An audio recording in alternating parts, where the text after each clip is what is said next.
Welcome back to Leveraging Leadership, where we unpack the art of business leadership. I'm your host, Emily Sander, Chief of Staff turned Executive Leadership Coach. This show is all about finding your points of greatest influence and leveraging them to better serve those around you. What is the minimum effort you can put in for the maximum output? A lot of times we throw hard work at problems or projects, or, oh my gosh, we just got this request. Let me work harder. That's the natural kind of response. Like, oh, okay, I'm going to have to work hard for the next few weeks here to prove myself or to get this thing across the finish line. Sometimes that is absolutely the case. Like there's no getting past, put in the hours, put in the reps, put in the sweat equity. More often than we tend to think is asking ourselves, what is the minimum amount for the maximum result, for the highest level result? And if you think about it, if you do anything past the minimum amount, it's wasted effort. So if you do a certain amount to get the maximum result you can, like the highest quality result you can, why would you do anything more than that? It's a waste of time and energy. So asking yourself that question is not only more efficient and more productive, but if you think about it in terms of being a higher level leader and being more strategic, the people who are able to determine that and to execute against that are the ones who will rise to the top. Because if you think about someone going through their day and their weeks, year after year after year, who always maxes out on their effort, who's like, okay, let me spend all the hours and all the energy I possibly can on this thing. Well, that's not sustainable, nor is it the most productive or efficient or effective, right? Because you're going over and above, you didn't need to do that. Why did you spend time on that and not something else? Now you're burnt out. So that now you have to go take weeks off to recover from your burnout. Whereas if someone said, okay, what is the minimum amount you can do for the maximum output? A lot of people will use hard work as their natural response to anything. More requests come their way, more work gets put on their plate. Oh, they have this amazing project they got tasked with. Oh, they have an opportunity to be showcased and have visibility to the leadership, to the board. Let me just work harder. Oh, I don't know about this one area. Let me work hard to gain this knowledge. Is there a time and place for hard work? Absolutely. Of course there is. Is there a time and place for yeah, you need to know more about the thing, so go spend a weekend and learn about the thing? Is there a time and place for, okay, I've optimized and created work streams and automated as much as I could, and now it comes down to putting in more hours, to working hard, to working past when I feel like working and putting in the sweat equity? That's absolutely a thing. More often than not, more often than we think, it's about asking ourselves, what is the minimum effort I can put into this for the maximum result, the highest quality, the highest level result I can get? And if you think about that, it doesn't make any sense to do any more. So if it takes you this amount of effort, let's say this amount of effort is X. So X is the minimum amount of effort that gets the maximum output. Why would you do anything more?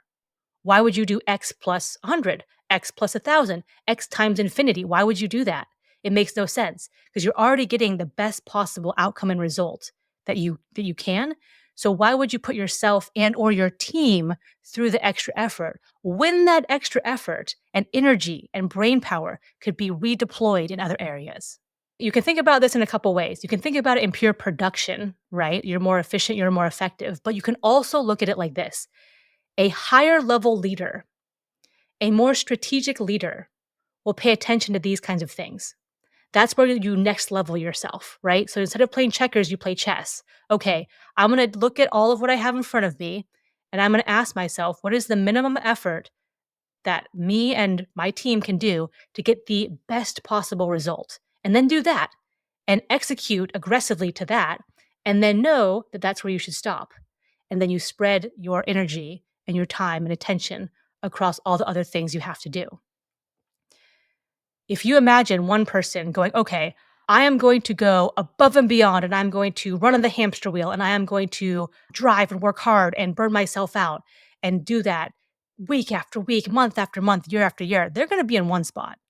And then if you think of someone else who's like, okay, I'm going to be strategic, I'm going to work hard, and there are times when I have to do peak performance and go above and beyond what I can sustain, but then I go back down. There are times when I take my team and say, hey, for the next 6 weeks, We got to all chip in together and do this big thing. And then we go back and rest. This person looks across all of the different things they have, large tasks, medium tasks, small tasks, and they say, what's the minimum I can do for the maximum output? And they do that on a consistent basis. Where are they going to be in a few weeks, in a few months, in a few years?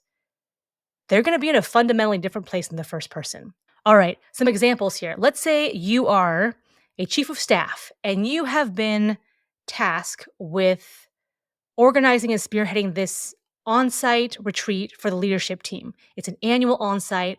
All the executive leaders are flying in from all over the world, and your job is to coordinate the whole thing. So you've got the logistics and admin people and the team doing that.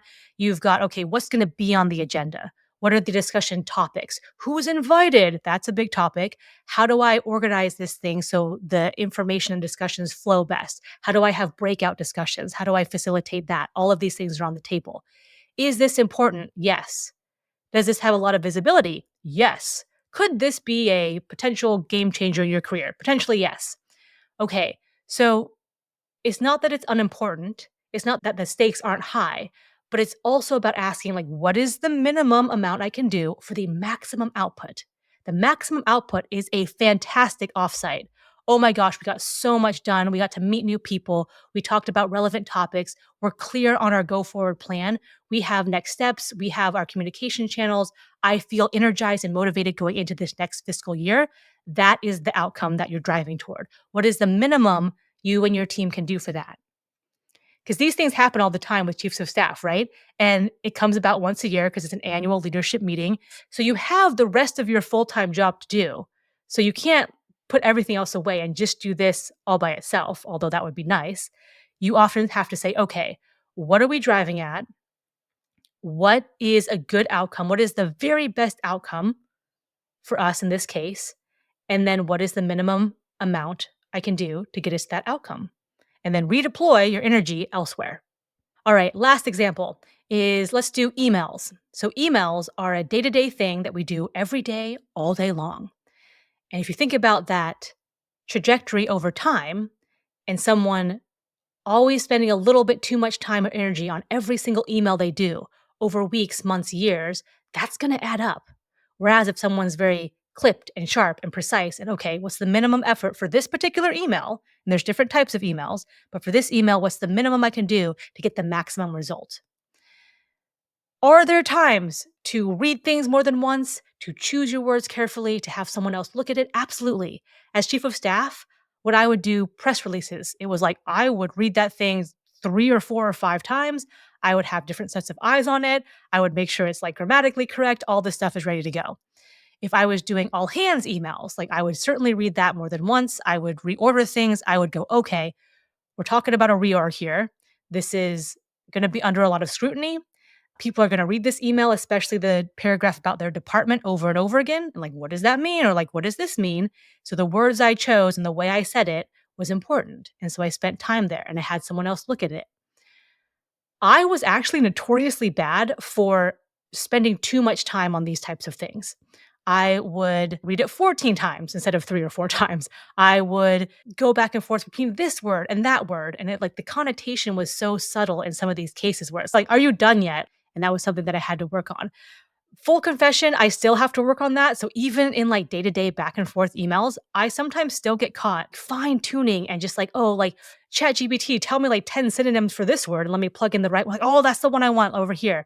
And it's just like, maybe sometimes that makes a difference with people. But if I'm really honest and I'm not in my head about it, it probably doesn't need to take that long. And people probably don't care that much about my emails.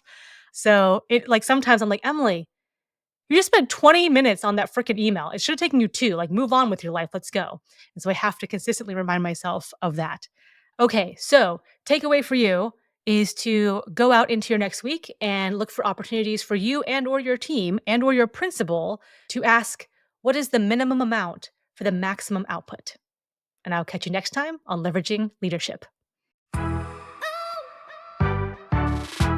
If you enjoyed today's episode, please like, share, and subscribe wherever you get your podcasts.